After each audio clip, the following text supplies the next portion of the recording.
Sulla Lega Nord soffia il vento della scissione e il Veneto sembra fare da laboratorio a questa fase di fermento. Sabato e domenica, come annunciato per tempo, Mestre ospiterà l'Assemblea federale della Lega Nord, assise e caldeggiata da Roberto Maroni per fare il punto sulla situazione, sentire la base, si diceva, presentare idee nuove ed elaborare strategie.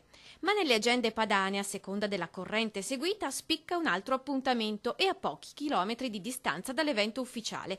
A Venezia, Palazzo Giovannelli, sabato ore 12, Giuseppe Leoni, come dire Lega Lombarda e Bossi, presenta la nuova associazione Padania Libera e solo poche settimane fa nasceva prima il Veneto Punto.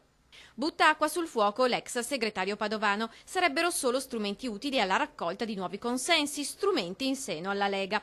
Per altri invece sarà un altro luogo di ritrovo di dissidenti e delusi. Si rischia insomma di far perdere la bussola all'elettorato. Ancora qualche chilometro e arriviamo a Treviso, dove la Lega ha perso il capoluogo, si sono consumate cene avvelenate e è arrivato l'ennesimo commissariamento. La prossima settimana ci sarà la festa della Lega, ma a Vittorio Veneto, in casa Antonio Darè, noto lealista. La presenza è assicurata il sabato con Matteo Salvini e il presidente del Veneto Luca Zaia.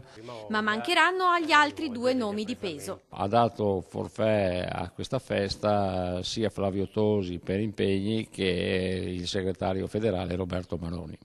Una festa che vuole già essere una volata per Salvini, che si candida a segretario federale. La sostituzione, diciamo, di Roberto Maroni con Matteo Salvini, una persona estremamente capace. Sono i nuovi venti in seno alla Lega.